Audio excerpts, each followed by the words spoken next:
So hello, everyone. Good morning, afternoon, evening. My name is Cesar, and I'm a professor at the Business School at the University of São Paulo. And I would like to begin as thanking Alexandre and Flavio for the invitation to be collaborating at this seminar. A very interesting initiative. I congratulate Lacais and Guillermo as well, Alexandre and and Flavio, because it's a very important way of using technology to share knowledge in an innovative way. So it's a very interesting initiative. Congratulations, Alexandre, and thank you very much again for the invitation. Today, I will be presenting our guest, a very special guest, Professor Gerald Grant, Gerry, okay? Gerald Grant from the Scott Business School at the Carleton University in Canada. And he will be talking to us about the IT value, a very important topic. I met Gerry, I think it was in 2019 or 2010 at the Confirm conference in Jamaica in 2010. I don't remember. Were you in Alain? I've only missed. Okay, so I met Gerry in 2009 in the Arabic Emirates in the 2009 Confirm. And then I was invited to be a track chair for next year in 2010. That was held in Jamaica. And then since then, I've been having a very fruitful conversation and several collaborations with Gerry. We organized the 2013 Confirm. Confirm is a conference. I don't know if you are acquainted with this, but Confirm is the International Conference on Information Systems. It's an AIS affiliated conference. And again, Gerry invited me and I accepted to help him. And we are organizing the conference for 2021, okay? The conference will be virtually in Austria. Unfortunately, we will not be a presidential conference. I would love to go to Austria again. In 2012, we had a Confirm conference in Austria as well. So I know Gerry for a long time, and he's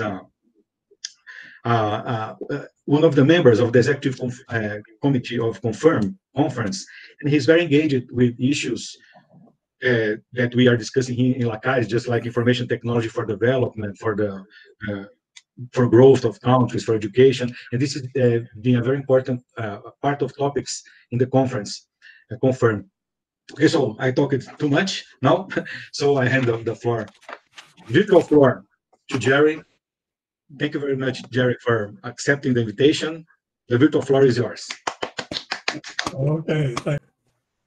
So it's always a pleasure for me to interact with my colleagues from Latin America, of course. Some of you know that I'm originally from Jamaica, so that's where I was born, although I grew up here in Canada. And so I have a strong affinity to Latin America, and particularly I've become very acquainted with many of you from Brazil because of our engagement over the time. Some of my best collaborators are from Brazil. We were very pleased in 2010 when we made the invitation to people in Latin America, to become part of our conference in Jamaica, and we had such a large contingent from Brazil, and we had a great time meeting everyone, and since then we've been collaborating together. So, and that is one of the reasons why we have kept in Confirm. We always have a Brazilian, a Portuguese track, a track that one can submit Portuguese or Spanish papers because of this engagement. So since then we've been saying, we want to encourage you, because I was invited to be at Ampage, I think it was in 2010, and seeing and engaging with all of you back then, those of you who were there in Rio de Janeiro, or where was it, Cesar? Ampage was next to Rio de Janeiro. It was in Rio de Janeiro at the Barra Beach. Yeah. And I had a good time connecting. So I'm very pleased to be part of this event, and this is what we should be doing as people and professors in information systems. Technology should be our home, And this has allowed us, this is one of the benefits of being allowed to share our ideas across the world, across with each other without having to get on a plane at this particular time. Although I must say that I would love to have been on a plane to Brazil normally so that we could fellowship afterwards, after the presentation. But that will come some other day, right, in the future. I'm looking forward to it.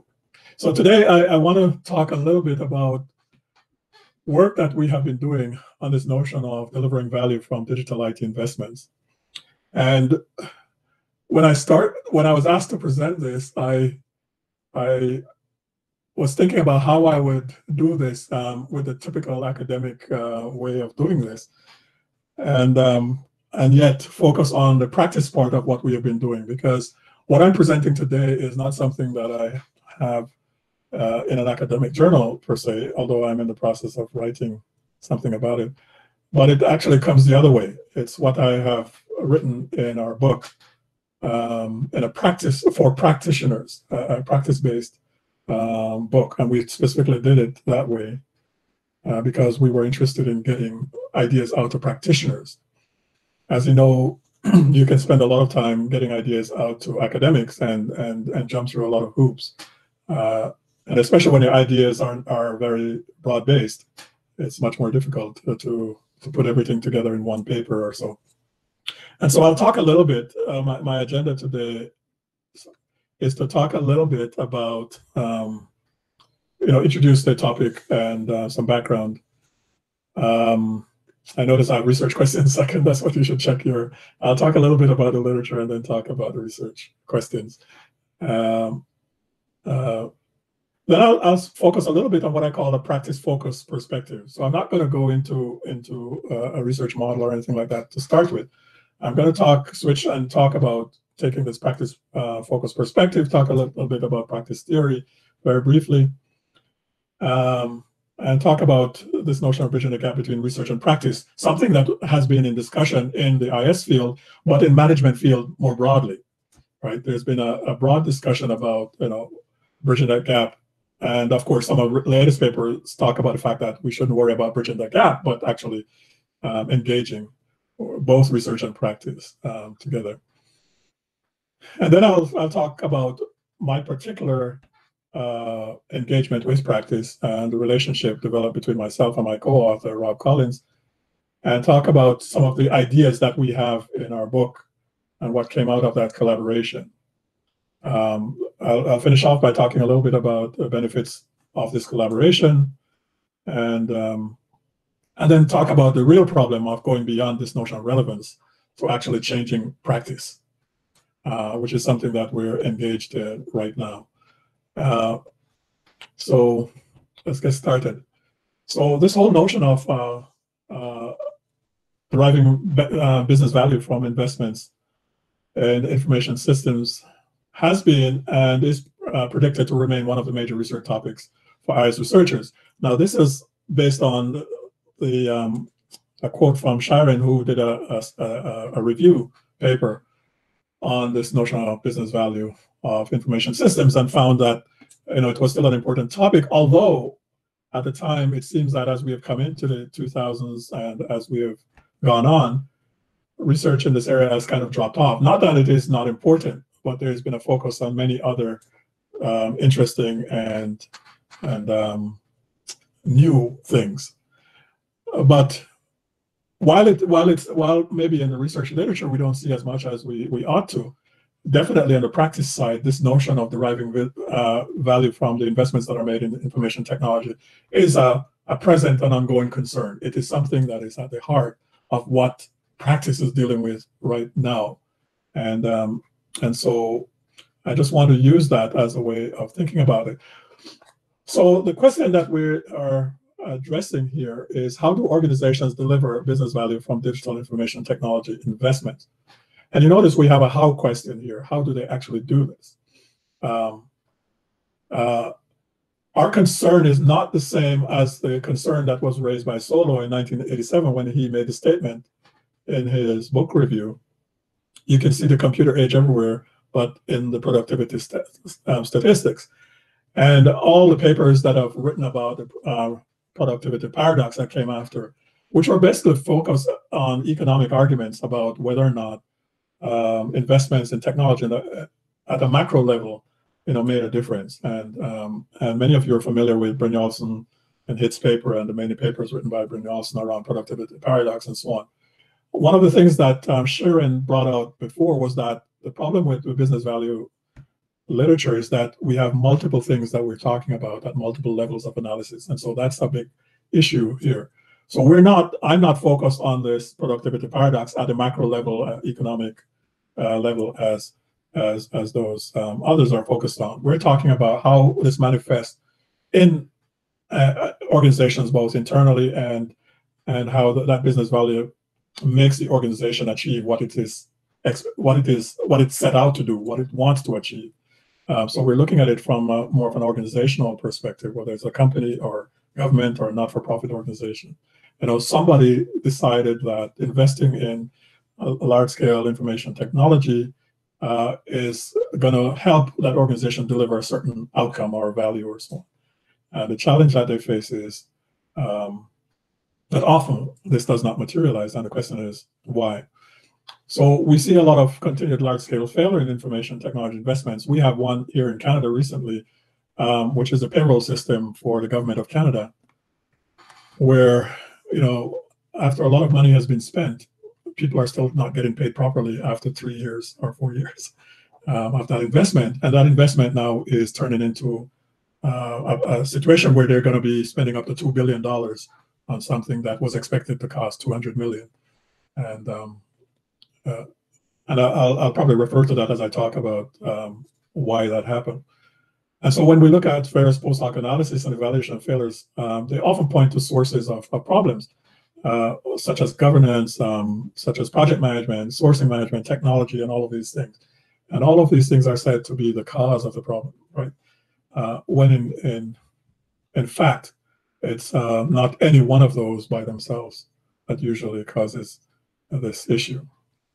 Because having the right combination of outputs may or may not lead to successful outcomes. We know that. Just because we have deployed a recipe of best practices, we see failure persisting. Because, for example, in the case in Canada, they delivered the system on time, on budget, in scope, so-called, right? And yet we still had a huge failure. So the question is why? Why are we having these problems still, especially when they've hired so-called the right people? Companies that you can't fire, like IBM. You've done your best practices, you've executed all your PMI stuff, and still we have failure. We know from the work of Soh and Markus that a process approach to understanding how value is realized for IT investment is probably one of the best way of looking at this. Good practices and processes are necessary, as they suggest, but not sufficient on their own.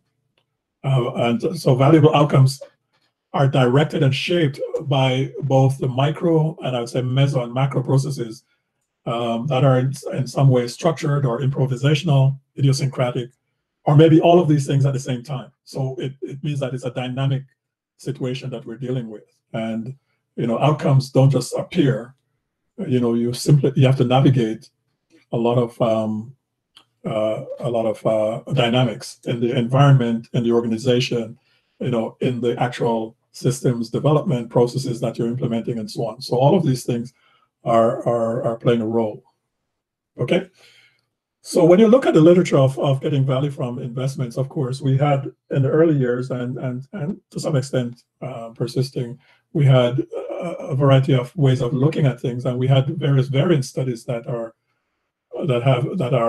part and parcel of the IS field. We talk about IX success, and Delavan and McLean's work on IS success, not just 92 and 93, but others with the work with Stacy Petter, talking about a reflection on that and so on. And so and many others have looked at these models and commented on them, modified them, and so on.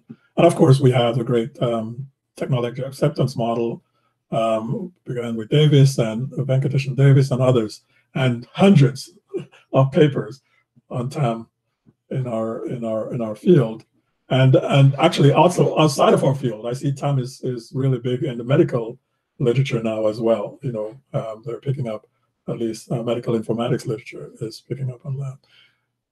And we had others like Technology Task Fit, Goody and Thompson and others, and Strategic IT Business Alignment, Anderson and Ben Katcherman, and the many papers that we have seen coming out of those, looking at ways in which organizations can get value from IT in various ways. And what we know and what we have come to understand is that the variance studies give only partial insight into the role of mediating variables, such as success, use, fit, and so on. And I would say that variance studies are important in many ways, and we'll talk about that, but they don't give the full picture. We're not saying they're not important, but they don't give a full picture. And that's because of the heterogeneity, ambiguity, social complexity, and equifinality associated with achieving expected outcomes. So outcomes will differ even if people have taken the same recipe. The recipe will not be implemented in the same way. It's just like, what's the difference between my mom's soup and my soup? I take the same ingredients, but somehow their soup or whatever just tastes better, right? It's although we're using the same ingredients, and so we know this, that in organizations their capabilities are heterogeneous, and we know that there is social ambiguity and social complexity that can come into play here. And so we see the work of Soh and Markus proposing that we need to take process approaches to understanding how organizations get value from their IT investments. Process theories, Soh and Markus said in their paper in 1995, can provide powerful explanations even when causal agents cannot be demonstrated to be sufficient for the outcome. I remember back in 1995 in Amsterdam when I was a PhD student, I think at the time, my final year or whatever, and I listened to this presentation and I read this paper, and it had an influence on me back then, and continued to influence me as I go forward.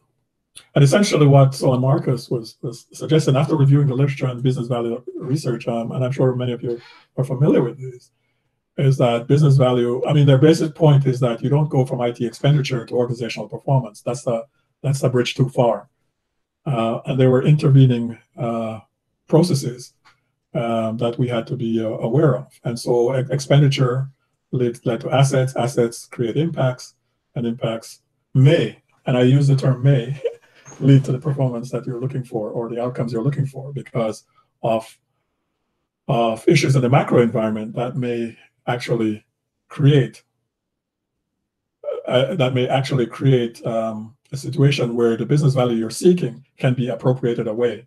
And some work that was done by, oh boy, I forgot his name now, guys out of Pittsburgh, talked about the appropriation of business value, where once you have created the impacts, other things can intervene and take away the value you're seeking. So if you don't actually manage that process carefully, you might not see the value, at least not the one that you have specified. You might get other value, but not the one that you specified.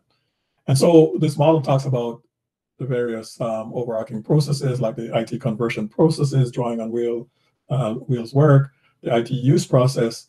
So assets have to be used appropriately or inappropriately, and that's another story. Those two words, appropriate and inappropriate use. How do you know what's appropriate use? I actually have a student who is doing her PhD on appropriate use of enterprise social media, and tackling the issue of what is appropriate, right? How do you define that using legitimacy theory from political science to look at that. And then those impacts then lead to value.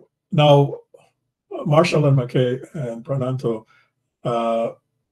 looked at Soh's work and thought that an important part of that was to add to this was the strategic imperative. So strategy driving expenditure, which drove the creation of assets, impacts, and so on.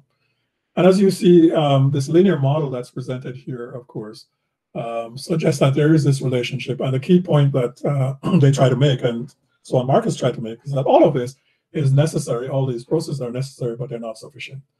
And not sufficient because of the idiosyncratic, causally ambiguous issues that we know around how organizations build capabilities to deliver value.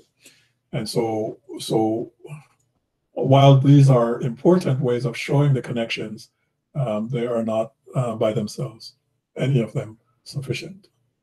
Okay, so I'll talk a little bit about, because I'll come back to that slide just now later on when I talk about the work that we're doing, and I'll talk about two questions that has been driving the research that we've been trying to do in this area. And the first one is, why do investments in large-scale digital information systems continue to fail despite the wealth of knowledge about how to successfully deploy such systems? So there's a wealth of knowledge about what to do, those good practices. Some people call them best practices. I usually call them good practices. Because, that we have so many practices that are out there. And why do they continue to fail despite that wealth of knowledge? One of the things I see people saying now, for example, the new vogue is we need to be more agile, right? And so everything now is about being agile, as opposed to using waterfall methods or whatever and so on. So all of these things, we know there are all of these practices, but they still continue to fail. So why? And then how can organizations best ensure that investments in digital information systems deliver value to or on behalf of those who pay for such systems?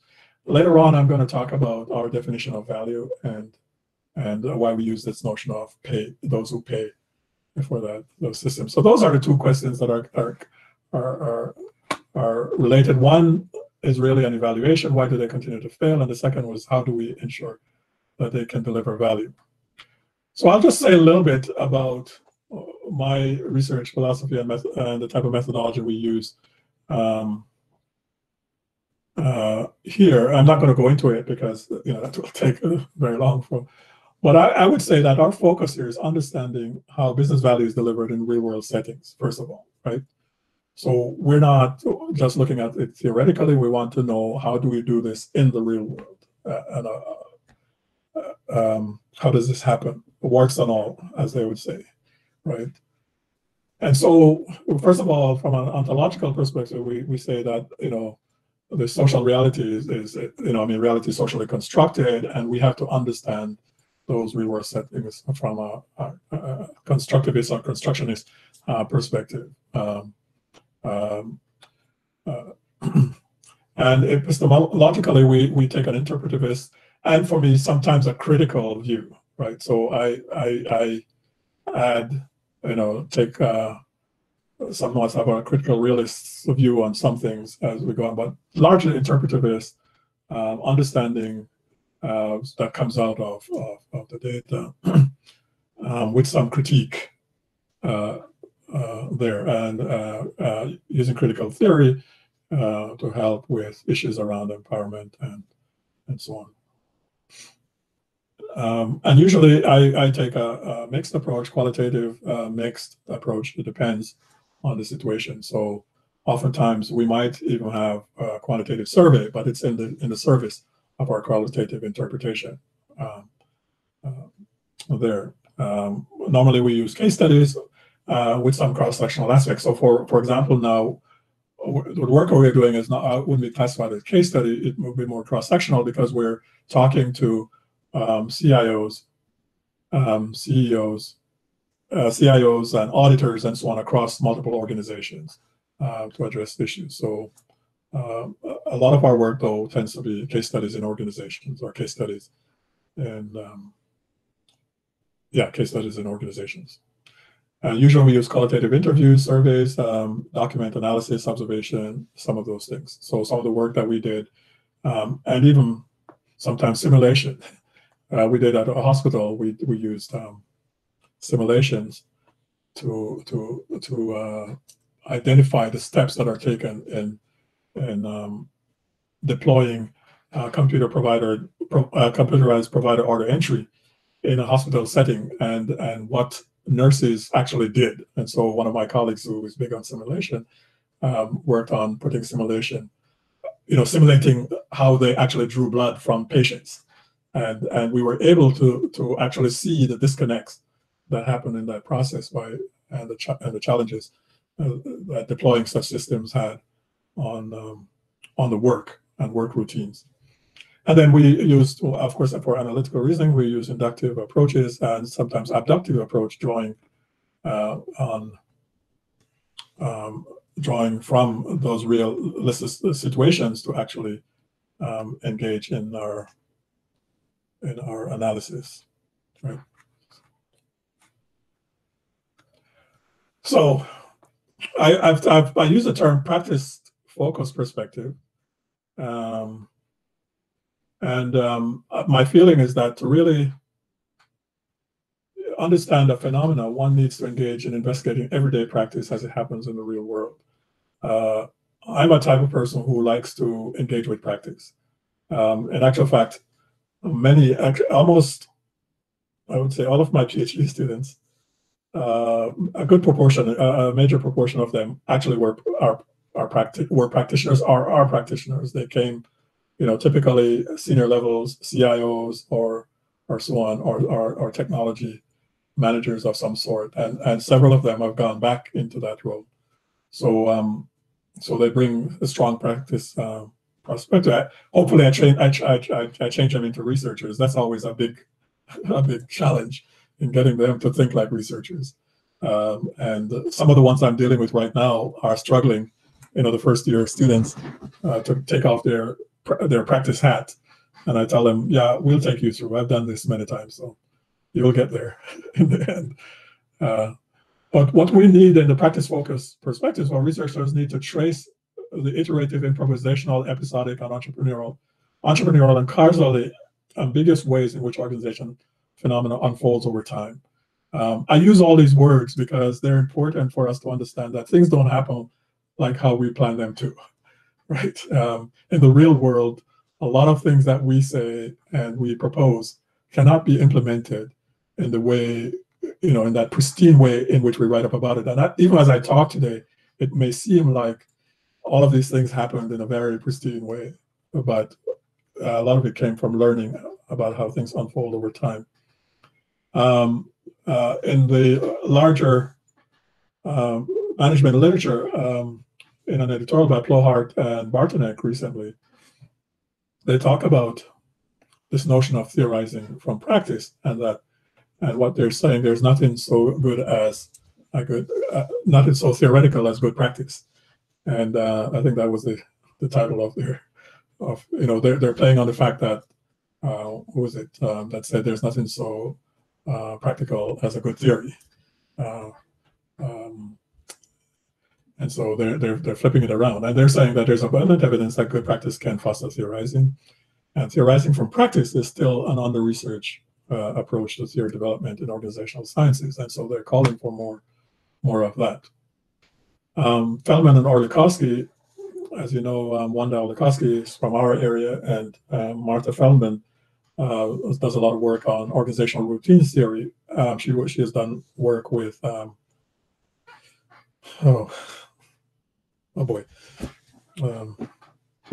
Michigan State University, whatever his name is, one of our guys.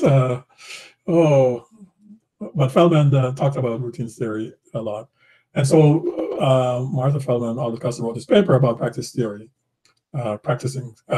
theorizing practice, practicing theory, and suggests that everyday actions are consequential in producing the contours of social life. So, as you know, Orlikowski and others have talked about this a long time ago, about how everyday action shape how we see the world.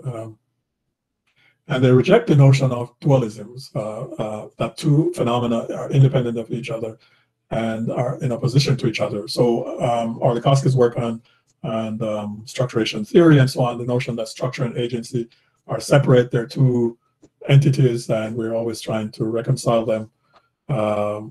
Notions around strategic alignment, of course, business and IT, these dualisms, right?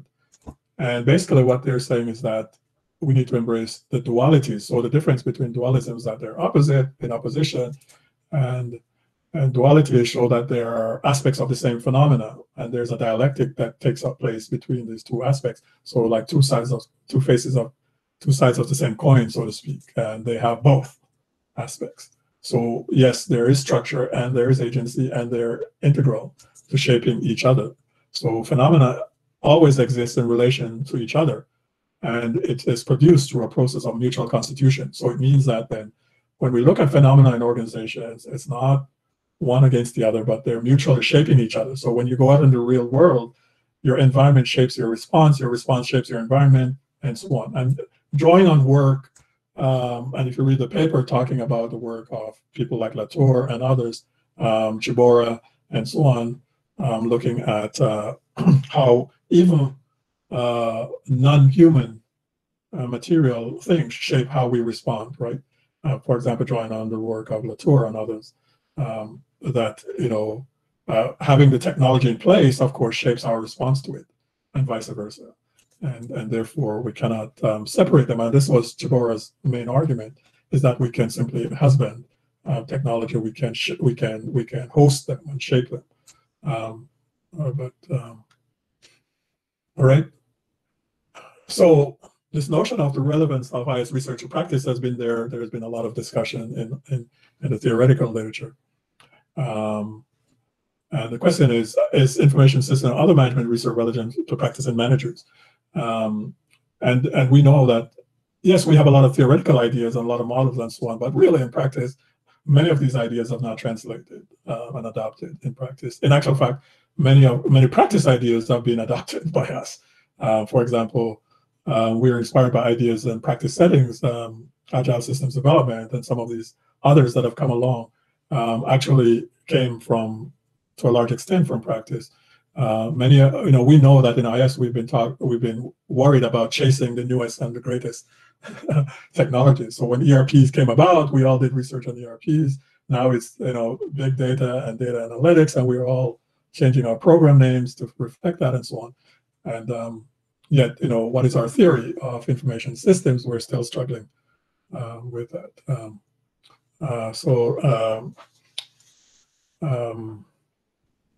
What's Rosamund's first name again? And it was Vesey said back in 2008, and without research outcomes relevant to practice, the very existence of a research discipline could be questioned because the discipline would well lack impact beyond its own academic community. And this is not just in IS.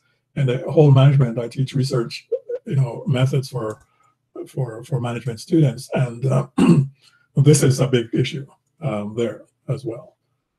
So it's not just an IS thing. So typically we see research practitioner as two solitudes, as they're saying, research on one side and practice on the other side.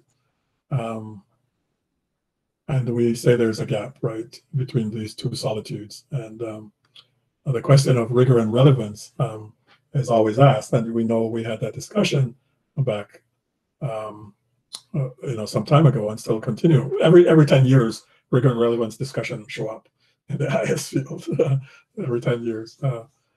But as Banks and all his colleagues say, more practice-engaged scholarship can and should enhance the relevance of our work as well as its rigor. We need to have a balance, maybe, right? And this notion of a balanced approach, you notice I put a question mark there. Bartonek and Rines say that academics who more fully engage attentions of research and practice will increase the chance of finding something truly new and interesting. At the same time, increase academic citations and the likelihood of producing influential research. And what they were saying is that if you look at in the management field, a lot of the most cited research, for example, Senger's work, Peter Senger's work on what is it called? Mental models and some of these other things became influential. Peters and Waterman's In Search of Excellence, the 7S framework, and all of these things actually drove our research. So a lot of them actually have produced highly influential citations. So can researchers partner with practitioners to deliver rigorous and relevant research? This was our research with the Ottawa Hospital here when we were looking at, that I referenced, looking at the implementation of computer provider order entry system. Cesar later says we should forget it, right? Researchers and practitioners cannot produce, cannot collaborate to produce research. Like they can only irritate each other. I mean, that is their view, taking a systems perspective and saying we're on two planets. We're talking to different audiences. So why are we trying to kill ourselves to do that? If we're talking to practitioners, talk to practitioners. Academics have a different motivation, direction, and so on. But not everyone agrees with them. I know Bartonek and Rines don't agree with them and feel that we can do so. All right. So do we have any questions before we go on? So I'll switch into our experience. I will just share my screen so you can see the questions that we have, and then maybe we can select one. And then, yeah. So we have actually 1, 2, 3, 4, 5, 6 questions. Maybe we can go to the more general, this one here, how to extract generalizable findings from qualitatives in the area of IT value. Okay, this is the age-old question, right? My go-to is, of course, Lee and Baskerville's paper talking about the notion of generalizability. And of course, others have talked about this notion of generalizing from qualitative research, generalizing from case studies, and so on, and what it is that we're generalizing to. So my question is always, what are we generalizing about, right? And what are we generalizing to? And I mean, the various papers will say, often when people think of generalizability, they're talking about generalizing to populations or similar populations. You can only generalize to from one sample to another, similar to populations within which that sample fits. At least that's what they're talking about here. But as Lee and Baskerville point out in their paper on generalizing generalizability, is that we can generalize not only to similar populations, but we can generalize to theoretical ideas. And so from qualitative research, Eisenhardt and others talk about the fact that they can, use case studies to generate, to test theory and to generalize toward theoretical statements. So when we think of generalizability, then we have to think about the multifaceted aspects of generalizing and what that really is all about. And so I see this all the time as a associate editor and so on. People will say, I've done these case studies, but I cannot generalize. And they leave it at that. And of course, they're going to get blowback from me on that, because what do you mean by generalizing? Others, like Anne Landry, who talks about process theory, talks not about generalizing, but about general. She uses the term generality as opposed to generalizability, as a way of looking at the statements that we take from process research or from process theory. And so this is important for us, that generalizing or generalizable findings are not just about generalizing to similar populations, right? But you can generalize in other ways as well. Okay, good. Okay. Let's see another one. So I'll talk about the one about did you find difficulty. Let's talk about let's address that question later on when we. Yeah, if you want, you can just move forward. Okay, so let me talk a little bit about research practice engagement and the relationship that I share with my colleague Rob Collins. Rob Collins is a former CIO of Cognos. You might have heard of Cognos. Is now IBM Cognos. A lot of what's behind IBM's foray into data analytics comes from the Cognos acquisition, because Cognos started out in this field and it became business intelligence, and then it became what they call it, enterprise something, and then it's now business analytics and so on and so forth.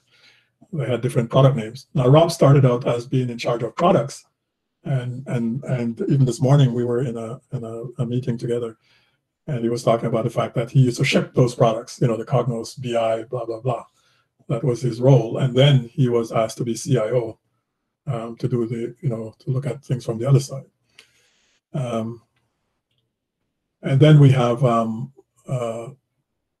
back in 2007 or so, 2008, the mayor, it was the new mayor of the city of Ottawa, who was a high-tech executive. He has a company called Carleton that he came from, and he wanted to know, why the use of IT in the city government was so bad, as he says. What can we do about using technology better? And so he created something called e-government and IT task force, and Rob was the chair of that task force. So when he announced the task force, I was teaching my PhD class in information systems. We usually have two classes. We have one, the first course is on research in information systems, and then the second class is more sort of a more applied, research specific to what you want to do, sort of thing, type of class. And over the last several years before that, I have engaged. Before, like with the government department, they were focusing on shared services governance, and my PhD class, at least some of my students from that PhD class and I participated in doing the background work. So when he announced it, I was in the middle of my PhD. I was in my PhD class. We were just about starting, and I said, that's a project we could participate in. And so I emailed the mayor just from, just cold. He didn't know me. I didn't know him. I just said, I see you've announced this thing, and we have my students and I could help with this task force. You're talking about e-government. We know a little bit about e-government. You know nothing about it. Therefore, we can participate. And so he said, why? Oh, sure, why not? And the next thing I know, I was invited to join the task force. So I was a lone academic with all these people like Rob, who had retired at a very young age. He won't let me say this, but Rob and I are, I have a year or so on him. So they had retired from high technology. Many of them had built businesses. They were, the IPOs had gone well, and so on and so forth. And so we had all of these people on this task force, and I was the lone academic on there. And what I found was that participating in that task force was very interesting, because everybody thinks they know about technology and what technology can do and so on. And everybody was suggesting products and processes, and yeah, we did this and we did that and so on. And we had, when you get a lot of, what should I call them, type A personalities in a room trying to solve a problem, you know that you're in chaos, right? And so for about 3 weeks, you had all these type A personalities knocking heads, trying to say that, the city is bad at using technology and so on. In actual fact, we did an evaluation and found out that the people in the IT department at the city, they were executing all these processes. They had PMI, they had ITIL, they had, you name it. They had even technologies to do prioritization and so on. And so the problem wasn't how they executed their processes. It was that they were doing too many things. The city had over 650 applications that the group had to maintain and try to keep track of. They had 13 payroll systems. Every department had their own thing, doing their own thing, and everybody had priorities, and there were no priorities set, and so on. And what we found the problem to be is, one, there was no focus on who this was being done for. So we told them, focus on the citizen. Secondly, there was a problem with how they went about investments. Now, how the city did investments was very difficult. They had a cap. If you had anything over $250,000, you had to go to council and justify it. So what happened? Nobody wanted to go to council to justify it. So every project came in at $249,000. And so you had all these little projects all over the place, many of them, 650. And then you had, they didn't have, their governance was wrong. Nobody in council and even in senior management understood what was happening with IT. So our report ended up saying, focus on the citizen, restructure your governance, meaning bring a committee of council up to the council level who can talk about IT and take an investment view.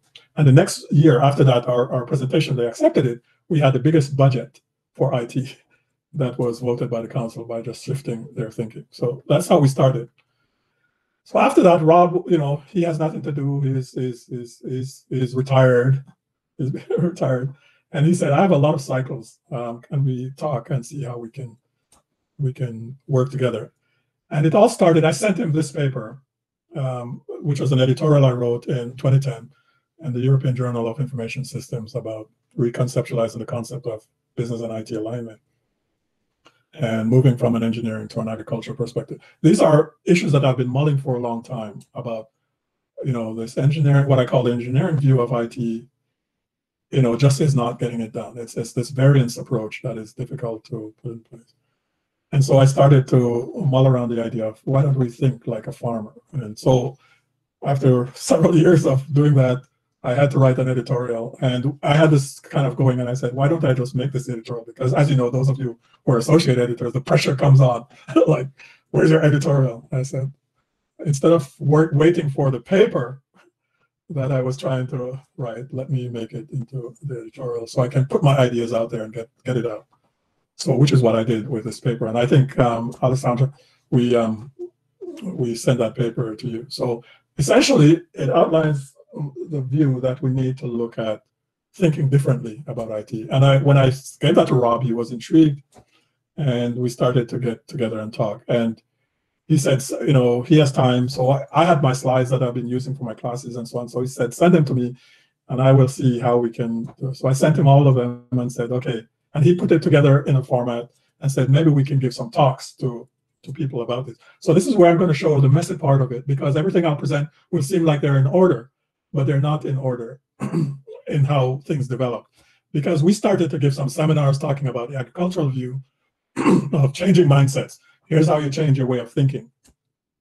And then people, these are practitioners, start asking questions. So 3 ideas come out of our interactions. One is something we call the value cycle. Second, we call the agricultural model. And the third, we call the value realization cycle. And you're going to see how these link back to some of the things we talked about, the theoretical models that we talked about. And of course, we ended up, after giving a lot of seminars across North America, and some people say, where are these ideas? Where's the book for that?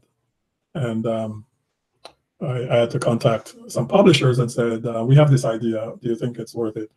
And Paul Grave Macmillan out of New York said, yeah, we can do a practitioner focus book.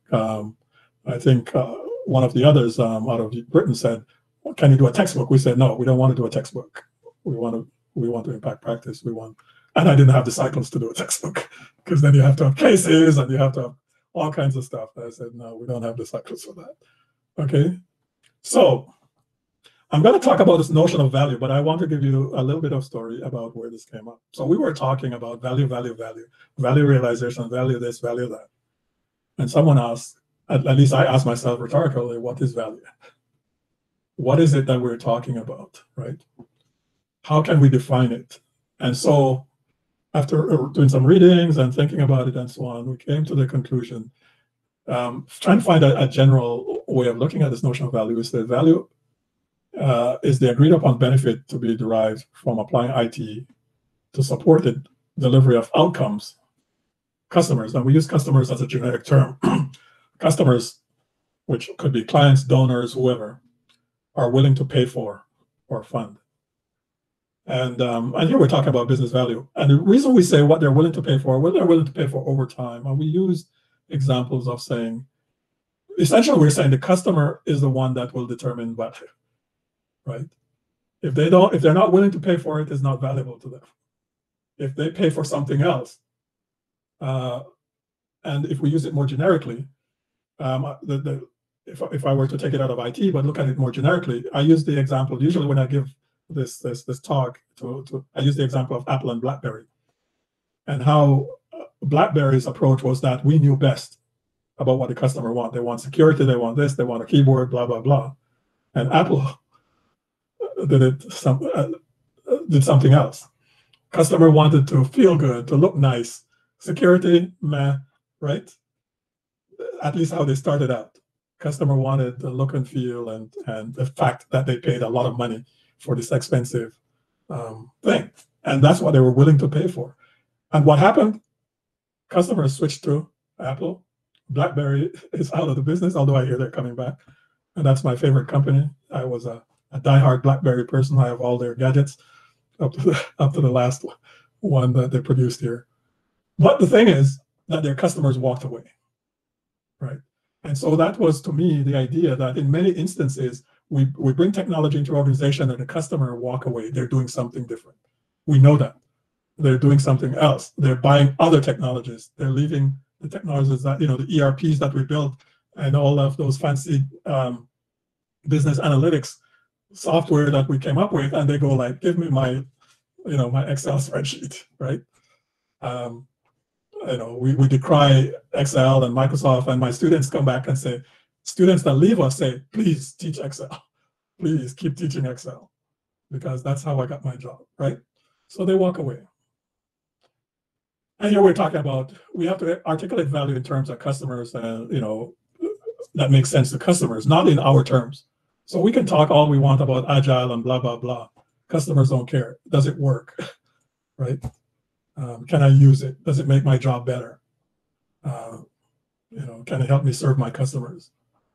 And we're saying that you need to measure value, and it not just not only in monetary terms, but you can measure in various ways. One of the examples that Rob likes to give is like ambulance service. If we invest in technology, the ambulance will come, 2 minutes faster, right? So if we put technology in the ambulances, this is something that counselors, when he was there at the City of Ottawa, counselors can sell at the door. We're not going to invest in ERP systems or blah, blah, blah systems. We're trying to make ambulance get here faster. And then to do it faster, we will have mobile technology in the ambulances, right? So they can go to the door and sell it, because if you don't have that for them to sell at the door, they'll say, oh, I'll make your the parks nicer, or I'll create a dog park for you, or I'll put in stop signs to prevent people from racing through your neighborhood. And they will get elected every single time, right? Because of their focus on the customer. So I'm going to talk very briefly about the 3 ideas. So from value chain to value cycle. So as we were thinking about this, and again, we're talking about how to realize value, people started asking questions, about this value issue. And so in reflecting on it, I said, you know what, we really have to think about what do we mean by value and put all this together. So I went back to the value chain literature, and of course, Porter has made his name on this, and he will live and die for it. I mean, I saw a presentation he was giving, I think it was this year, and he was still flogging the value chain as it is. And I go like, yeah, I mean, he's a very rich guy. He has so many hundreds of thousands of citations for his book, 100 and something thousand citations on competitive strategy, right? I was looking at it today about value chain. And the whole notion is that how do organizations deliver value? And he came up with this notion of primary activities and support activities and the connections between them, and this notion of information flows. But as we looked at this, one of the things, because of our focus on the customer, we realized that if I go back to my BlackBerry example, BlackBerry was executing their value chain right? Well, one of the things that they forgot is the customer. So they had all the logistics, they had all the phones, and everything was there. And then they end up with a warehouse full of BlackBerry tablets and a warehouse full of BlackBerry phones that nobody was buying, right? So the idea of the value chain is an important idea, but where's the customer? So we decided to take a different look at this whole notion of the value cycle, a value chain, and do something we call the value cycle. Now, of course, this is just a re-specifying of this and extending it to some extent. So what we're saying is that the customer has to be at the center of all their activities in their value cycle, right? I'm going to talk about later on about the challenge we're having and say, who is the customer? Right. This is a practical challenge we're having with organization, because it's not as easy as you think to determine who the customer is. So the customer is at the center of the value cycle. And then the customers are impacted by the primary activities. These activities then is really your business model. How do you make money? What do you have to do? What are the processes that must be executed for any value to be delivered? And if you miss something there, no value is going to be delivered. And that's the beauty of the value chain idea that came out. So if you have a warehouse full of things and you can't ship them, you have a warehouse full of stuff that's going to become, paperweight, right? Because nobody can get them and you can't buy them. So what must be done? And then, of course, you have the support activities on the outside. And everyone, can create their own value chain and so on.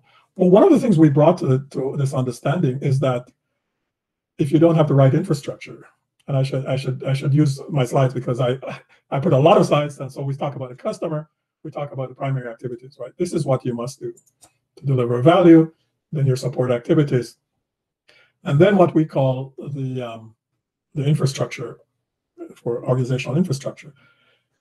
And what we're saying here, if you don't have a robust, resilient, up-to-date, well-funded, well-invested in infrastructure, all of this on your value chain, value cycle will underperform. And we use this when we're talking to chief financial officers. We talk to a lot of chief CFOs. And this is my go-to slide for them. Because I say, if you don't pay for this, because they hate paying for that infrastructure, what is all that money that I'm spending on all that stuff? I don't know. It looks so big. I tell them, if you don't pay for this, this is not going to work. If you don't pay to make this secure, robust, resilient, then you're going to always underperform in your value cycle. And I know CFOs are very happy to have this slide because then they can talk. They say, oh, now I have something to talk to those IT people that is always asking me for money. I'll ask them, now I can ask them, how does it contribute to the value cycle? And so they're very happy with that. In actual fact, we find that when we give talks to the CFO forum, that we get more CFOs coming to our things than we have CIOs. A key idea in this value cycle issue, and I'm looking at the time, oh boy, I need to speed up here, is this notion of information flows, which comes from the idea of the theory of the firm and so on, information asymmetry and all of that. And essentially our point here is that all these processes require effective information flows between them. And this is where we come in. Information systems that smooth the information flow between processes and organizations are worthy of investment. Those that create information asymmetry should be tossed out, right? So when people talk about middleware and so on, I go like, oh yeah, well, middleware means more cost, right? If you don't have a smooth flow of information, and we know from the theory of the firm and from, when Coase asks, why do we have firms, right? Because of transaction costs. Williamson got his Nobel Prize for talking about transaction costs, and the whole idea there is information asymmetry and agency theory and all of these things. We have agents because we have information asymmetry, and we try to reduce information asymmetry through various ways, right? Communications, governance, management, blah, blah, blah. That's why we exist, right? That's the whole theoretical thing behind that. And so what I use this to say to organizations is that if anything creates a disconnect between the processes, you're going to increase your costs of delivery, and it increases the likelihood and the risk of delivering on your value cycle. Okay, we can create many types of value cycles for services, for all kinds of things. We always use this slide to say the customer is not the boss with the whip. This is actually what happened at BlackBerry. It was the guys who were running it saying, we know best, while their customers were telling them something different, but they wouldn't. And so in many organizations, in actual fact, we are dealing with that issue. People are asking, is it our boss that's the customer? No, because in many organizations, it's what the boss says that goes, and it's not always right. So that's one idea we've brought to the table, and there's a bunch of stuff what we're working on now, that the fact that value cycles are not just one value cycle, they're a nesting of value cycles, if you can call it that. Now, the other thing that came up was this notion of thinking about how do we then go about managing this process of delivering value to the organization. And we had something we call the value, this agricultural model. So this is actually where we started.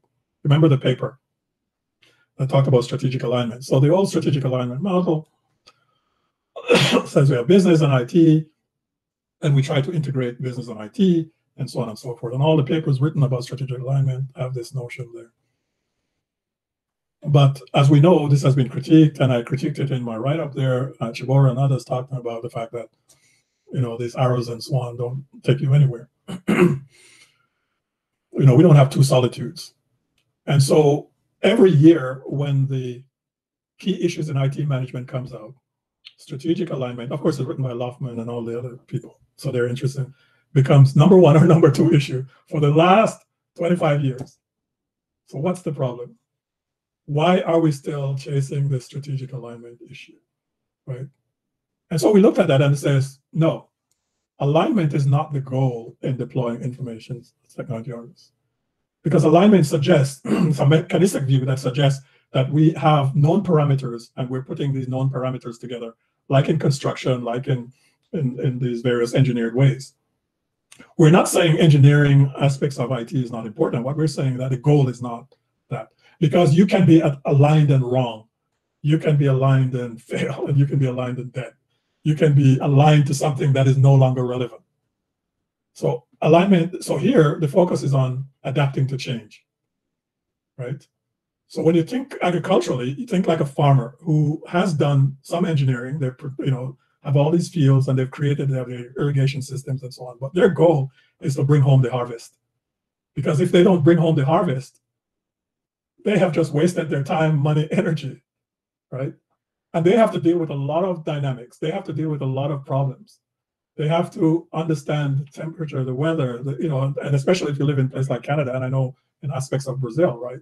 In Natal, you can throw things on the ground and walk away, but I'm sure in the South, you can't do that. In Canada, we're done, right? Unless we go into a greenhouse. Now snow is on the ground. So the farmer has to expect and embrace change and have what we call a weather eye, so that they have to adjust as you go. They have to be entrepreneurial. They have to be dynamic and responsive. And so we think of looking at it from an investment in a life cycle of events, right? From the planning to the planting to cultivating, nurturing, harvesting, and renewing in that cycle.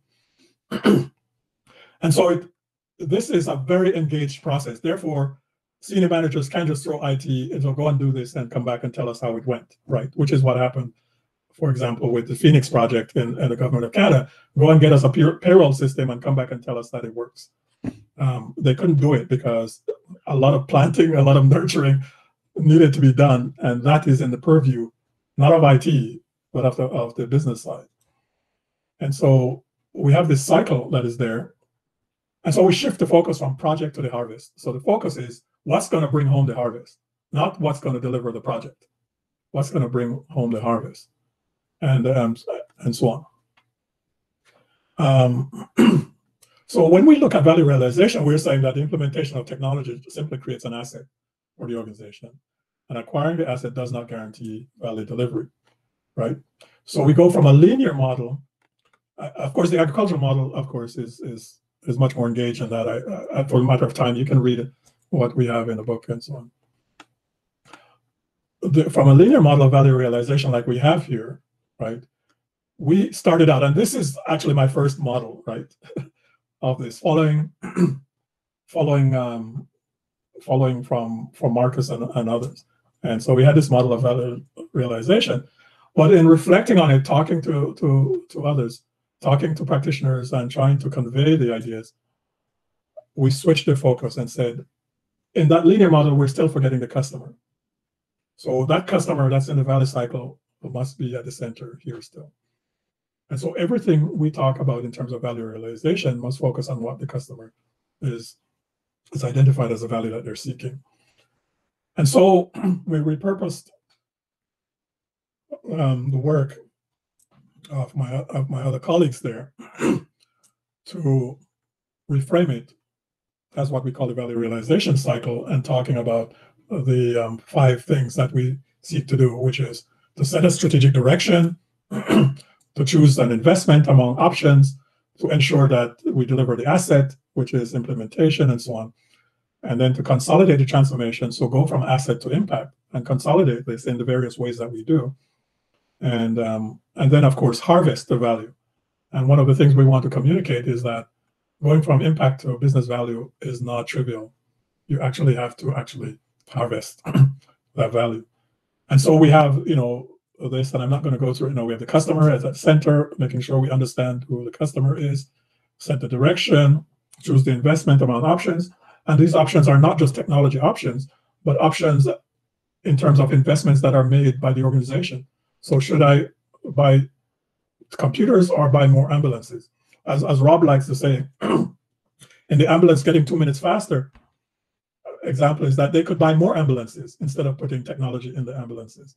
and hire a driver that is former rally drivers who know how to navigate streets very rapidly and avoid accidents. And you can get there 2 minutes faster as well, right? So these options are not just IT options, but strategic options.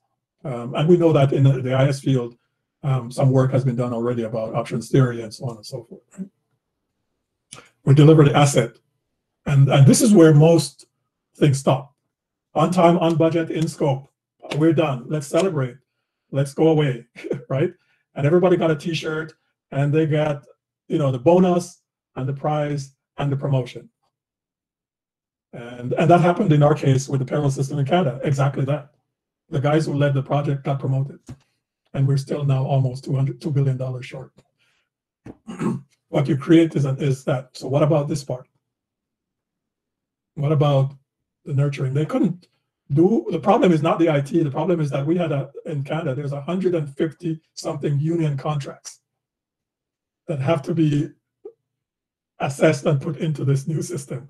And what the government did, the previous government, was to harvest the savings that they were going to get from putting in the system by firing or letting go 700 payroll experts that knew how to handle this stuff, because the new system was going to be more efficient, and we didn't need 700 of these payroll experts that were embedded in organizations and work. And so what happened when they launched? Mistakes, hundreds of thousands of mistakes that cannot be changed because they just kept piling up, right? And now it takes so many person years to actually correct those mistakes. So that's what happened there. So you have the impact, and then you have to harvest the business value. And then come back to strategy. So we put this as a cycle because it's almost like we're saying is that you have to repeat this process and refine it as you go along over time. And what we're not saying is that everything will start with strategy. Sometimes organizations, you come in and it's the assets that's a problem. You got to get this corrected right away. But this value realization cycle will have you think about how things can come together. What we did then is to say, and when I have this slide, it says, here are the things that we need to accomplish, set the direction, investment, and so on. And then we layer on top of that how you go about doing it. And that's the agricultural model. So we're saying you need to plant, cultivate, and so on. And notice we have these circles because we want to capture, it's hard to, on a 2D to capture that dynamic relationship. When people talk about agile, we're saying these are the agile ways of thinking, right? The sense and respond, the improvisations and entrepreneurial ways. And of course, you could have feedback loops going left, right, and center. But the general idea is that you need to plant, make the investment, you need to cultivate the investment, meaning tune it for the organization so that it works. Then you have to nurture it, meaning you have to tune the processes, you have to change the dynamics that is going on. And then you have to harvest, meaning you can't just buy data, the greatest data management, data analytics technology. You literally got to have people who can actually do data analytics and bring the benefit. And that's why IBM, when they partner with us, they say, we're not interested in you messing around the technology. We got that. What we need are people who can actually apply data analytics in real world settings, right? And so I'm going to skip through this very quickly. So what we have found is that we can use then this value realization cycle to address a number of things, like the fully loaded cost. So when I talk to CFOs, I say, CFOs, you're not just paying for the asset, you're paying for the fully loaded cost. Meaning, even from strategy, it's not just people working at night at their home coming up with ideas. You got to pay for that. You got to pay for that whole strategic thinking. You got to assign people to it, and so on and so forth, right?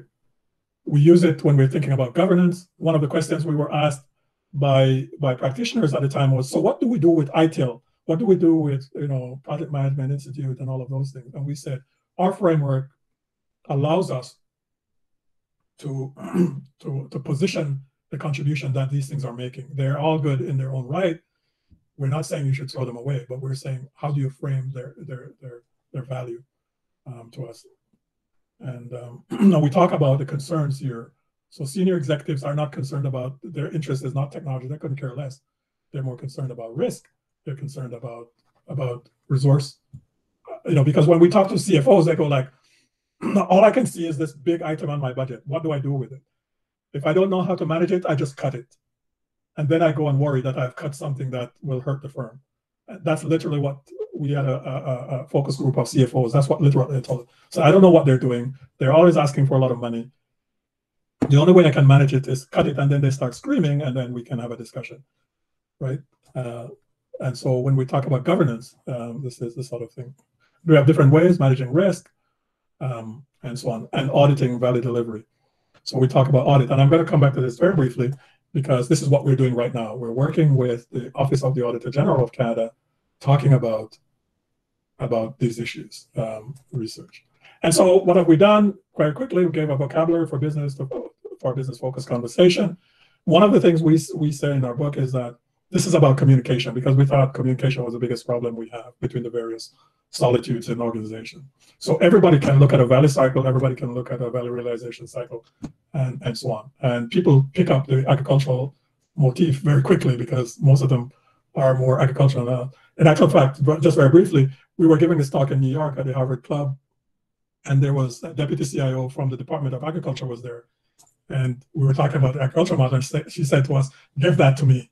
She wanted the slides. She says, "I want that slide to go and talk to the Secretary of Agriculture, because they don't understand what we're doing."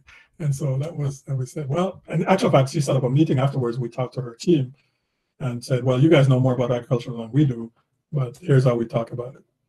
And we took ideas learned from academia and applied them in practice, and so on. And then we're using the ideas in teaching. So I use these ideas in my strategy class and my MBA classes and so on. And then, we are being exposed to practice-driven issues.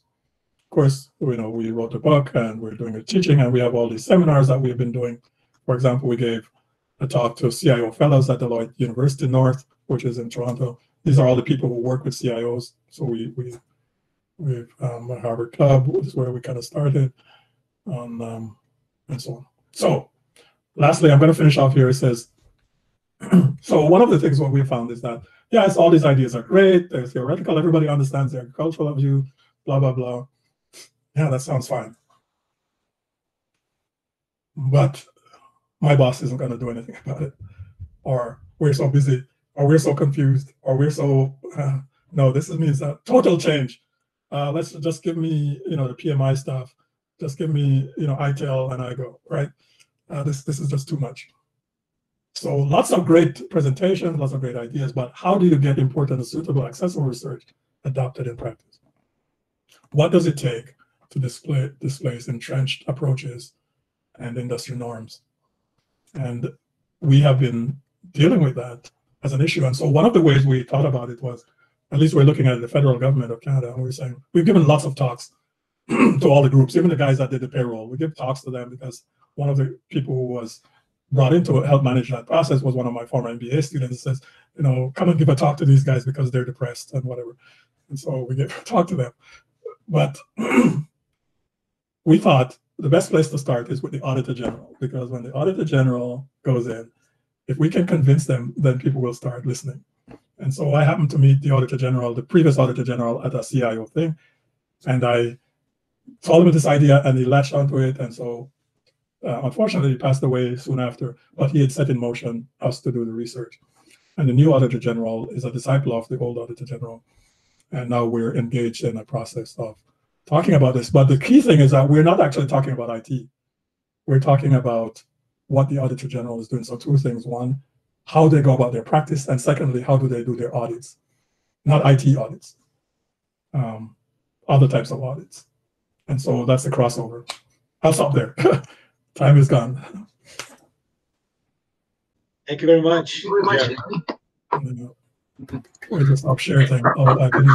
I'm sure that screen with questions there that Flavio has is probably full of questions by now. Maybe what you could do is just browse at them if Flavio is able to put it back there so that we see it and see and pick a few that you could more quickly address, if you will.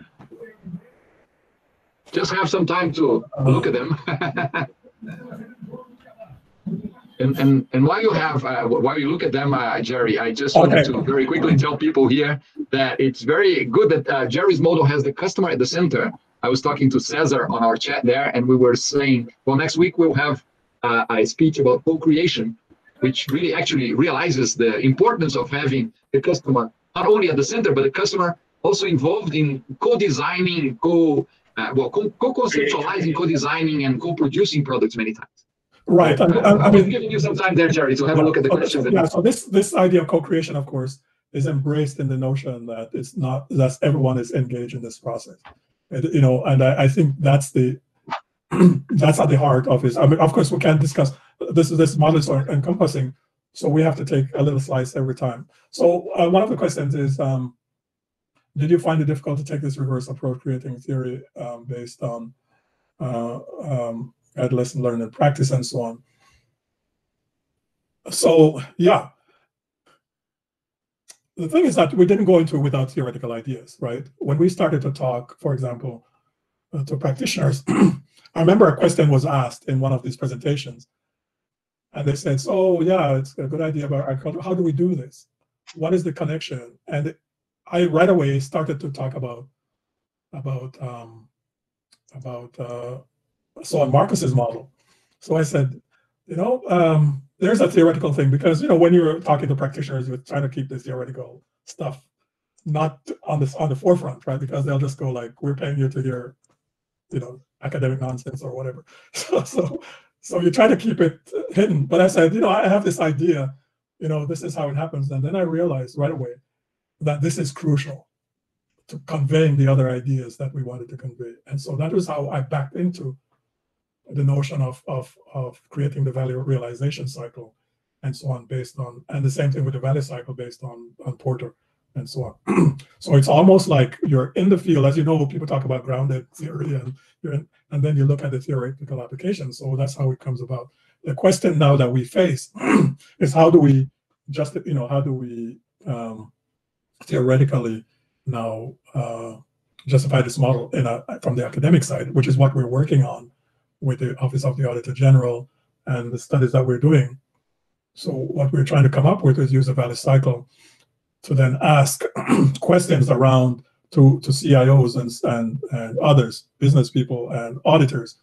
You know, what are the important questions that you should ask as you manage the deployment of, you know, investments in information technology in an organization, so that auditors could know what they're looking for, senior managers can know what they should look for, and those who are deploying systems can know what's important. So it's almost like, from an audit perspective, you know, if you're doing financial audit, it's very easy, right? You look at the cash flow, you look at this, you look at that. With IT audit, they revert to PMI, but the project management stuff only tells you about who did what wrong, you guys didn't do this right, blah, blah, blah. You do the report, they take it on the shelf, they put it on the corner and go like, okay, and then they move on. It doesn't change anything, right? It just says, it becomes who's to blame, right? Sort of thing. And the auditors want to move away from that because that doesn't help them, right? So it's how do you publish it? That's the problem, right? You ask about publishing. That's why we wrote a book instead. Yes. Right? Because, you know, the whole discussion about what do you do with your literature and the implosion of that, well, sometimes you write a book, right? I always look at my old, you know, Gerry Hamel, you know, and his work. He's a professor, and I don't think he writes in the Harvard Business Review and writes books, right? He made that decision. In actual fact, we went to the same undergraduate university, actually. His brother was my doctor at one time when I was undergraduate. But I mean, you know, that's a choice you have to make, right? And now that, you know, I don't have to chase tenure and promotion or whatever, you know, I write a book or write something. Right. That's wise, but that's probably not the path that most of these people that are here with you today Exactly. will need to go, right? They will have to write their academic papers, at least along with the books, but never just the books. Right. So, I mean, so the question is, what do you do with that? Okay, I shouldn't be so glib. So what we have done then is to do what Markus and others say. You take small parts. So my student is working on appropriate use. Another student looked at use, this concept of use, which was very prevalent in the IS literature, of EMR systems, electronic medical record system. he was trying to talk about appropriate use, but got shot down when he used the word appropriate, because the external examiner says, so tell me about appropriate, this notion of appropriate. We found that that was a very complex topic that could not be. So we stuck to use as opposed to appropriate use. So my other student now is talking about appropriate. And so she's using legitimacy theory and say, it has to be legitimized, and there are these issues around appropriate use. She gave a paper at AMSIS a couple of years ago. There are various issues, appropriate because the bosses legitimize it, because it's legitimized by use, or because it's legitimized by acceptance, and so on and so forth, and come up with the notion of appropriate. Because it's inappropriate use. If you go back to, when I say inappropriate use, go back to Orlikowski, use that was not designed, is that appropriate use, right? It's what we do all the time when we get any type of system, we tune it to fit what we want to do, but it wasn't designed to do that. Is that appropriate use? You can see how complex that becomes. So that's what we've done. One student worked about creating an asset, another student, you can do different parts. And Markus and I have talked about, we can do variance theory type things between the various processes along the way. So those can be done. Right? Go ahead, somebody has a question? No. I'm just, I was about to mention that we have 2 questions about digital transformation. So maybe you can address this one. Yeah, talk about, go ahead. Yeah, so this one here, actually. In a time where digital transformation is a must for all companies, the importance of demonstrating value of IT investment reduced. So you're thinking about the fact that we are all in Zoom right now, right? And everybody just goes like, hey, just get on there. We don't care. Right? If it doesn't work, it will be a problem, right? Mm-hmm. So what has happened right now is that we are in a glorious time because of the technologies that have afforded us to say, hey, we didn't lock down. Investments in transformational digital technology is important, right? Not only are companies doing it, governments are doing it. They're investing heavily. The problem is that will they get heartburn when it comes to renewing these processes, when they become embedded later on, and they realize what the cost of all of this is, right? And the fact that they invested in technologies that they didn't really think much about. They just bought Zoom and now it's legacy. Now it's legacy and you don't know how to get out of it, or you bought technologies that were incompatible, right? Like for many of us, right, we use Zoom, blah, blah, blah, and yet we had Microsoft Teams already built into our infrastructure, but nobody uses it, right? Or a lot of people didn't use it.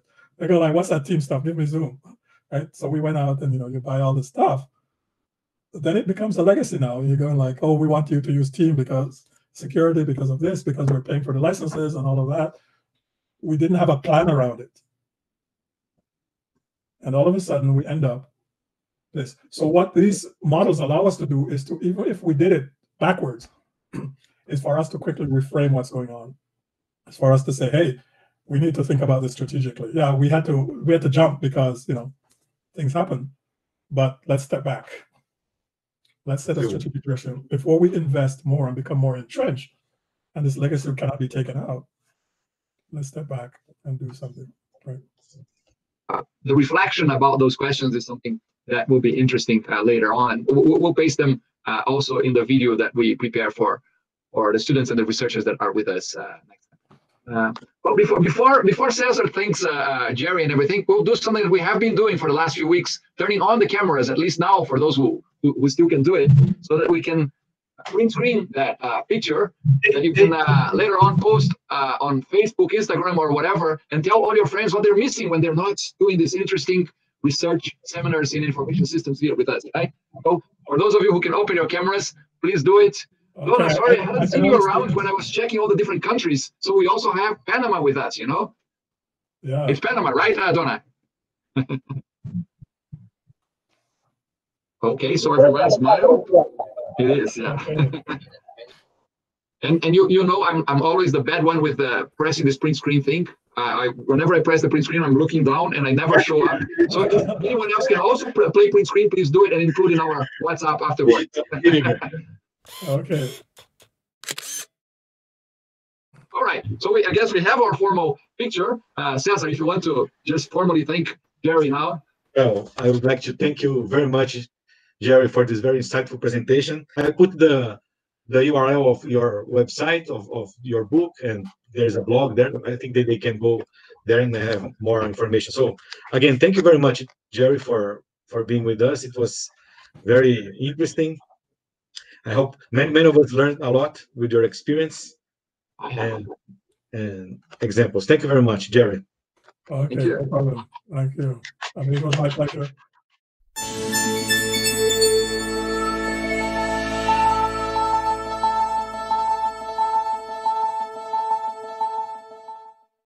I would like to talk about confirm.